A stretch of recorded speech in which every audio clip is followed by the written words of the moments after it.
CEO, saya Ale dan ini Bicara Saham. Kali ini kita akan membahas emiten yang bergerak di sektor teknologi, yaitu PT Gojek Tokopedia dengan kode emiten GOTO.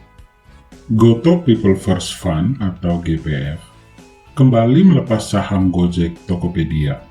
Kali ini, GPF mengalihkan 43,16 juta lembar saham. Pendistribusian saham itu untuk karyawan dan konsultan GOTO telah dituntaskan pada hari Selasa 8 Agustus 2023. Aksi reguler tersebut dibantu oleh Stockbit Sekuritas Digital dan CGS CIMB Sekuritas Indonesia. Dengan pelaksanaan transaksi itu, timbunan saham GPF terus mencair, terurai dan mengerucut menjadi 72,2 miliar lembar saham. Tabulasi saham sebanyak itu setara dengan 6,1%, mengalami penyusutan sekitar 0,01% dari sebelum transaksi yang memiliki jumlah sekitar 72,3 miliar lembar saham. Koleksi saham GPF sebanyak itu setara dengan porsi kepemilikan 6,11%. Penyaluran saham untuk peserta program kepemilikan saham sesuai dengan prospektus dari IPO Gojek Tokopedia.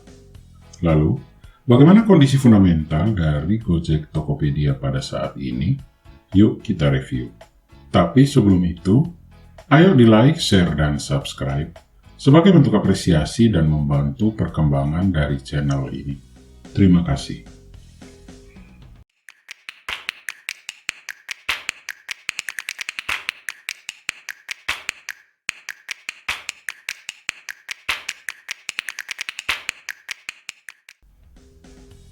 Sebelumnya, GPF mengalihkan 88.542.300 saham Gojek Tokopedia. Jutaan helai saham itu didistribusikan kepada karyawan dan konsultan Gojek Tokopedia. Penuntasan transaksi dibantu oleh Stockbit Sekuritas Digital dan CGS CIMB Sekuritas Indonesia. Pengalihan saham tersebut dilakukan secara bertahap. Tepatnya, penyaluran jutaan lembar saham itu terbagi menjadi dua gelombang. Pertama, pada Senin 31 Juli, GPF melempar 37 juta lembar saham. Lalu, pada gelombang kedua terjadi pada Kamis 3 Agustus 2023, GPF melepas 51,3 juta lembar saham. Dengan penuntasan transaksi itu, timbunan saham dari GPF terus mencair hingga tersisa 72,37 miliar lembar saham atau setara 6,11%. Berkurang 0,02% dari sebelum transaksi dengan tabulasi sebesar 72,57 miliar lembar saham alias 6,13%. Di sisi lain, kabar menggembirakan datang dari Gojek Tokopedia. Pada semester pertama tahun ini, perusahaan raksasa dalam bidang layanan digital ini berhasil mencatatkan lonjakan pendapatan yang mencengangkan sebesar 102,5%. Ini melampaui ekspektasi dari banyak kalangan. Dari angka 3,3 triliun rupiah pada periode yang sama pada tahun lalu, pendapatan kini meroket menjadi 6,8 triliun, yang membuktikan pertumbuhan yang sangat mengesankan. Seiring dengan peningkatan ini, terdapat sejumlah perubahan signifikan dalam komponen-komponen keuangan perusahaan. Imbalan jasa menjadi sorotan utama dengan pertumbuhan yang luar biasa, melonjak dari 1,1 triliun rupiah menjadi 3,9 triliun rupiah. Namun, imbalan iklan justru mengalami sedikit penurunan dari 1,15 triliun menjadi 1,1 triliun rupiah. Tak hanya itu saja, sektor jasa pengiriman juga turut berperan penting dalam kenaikan kinerja keuangan dari perusahaan. Pendapatan dari jasa pengiriman mengalami peningkatan yang cukup signifikan, melesat dari 567 miliar rupiah menjadi 971 miliar rupiah. Sementara itu, pendapatan dari sumber yang lain juga ikut berkontribusi dalam pertumbuhan, meningkat dari 576 miliar menjadi 840 miliar rupiah. Namun, yang tak kalah penting adalah peningkatan kinerja operasional perusahaan. Jumlah biaya dan beban berhasil dikurangi secara drastis dari 19,1 triliun turun menjadi 12,9 triliun rupiah.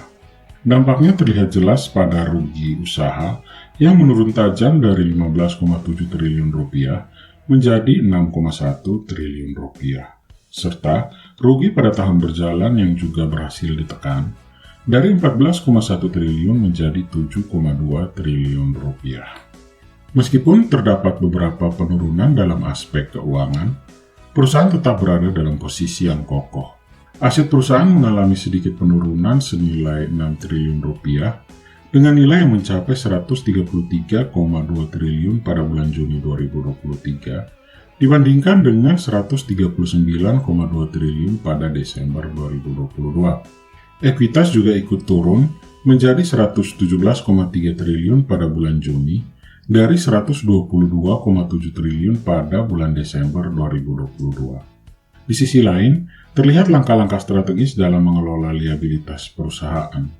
Liabilitas ini berhasil ditekan dari 16,4 triliun pada bulan Desember 2022 menjadi 15,8 triliun pada bulan Juni 2023. Namun, catatan penting lainnya adalah arus kas perusahaan yang digunakan untuk aktivitas operasional.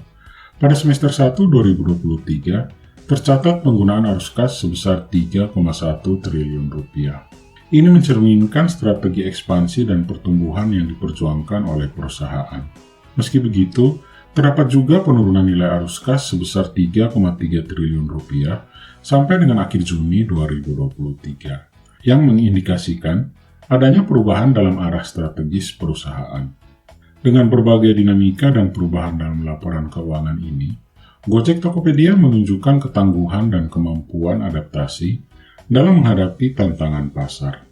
Melalui pertumbuhan yang mencengangkan dan upaya pengelolaan keuangan yang baik, perusahaan terus berkomitmen untuk menghadirkan layanan terbaik bagi masyarakat.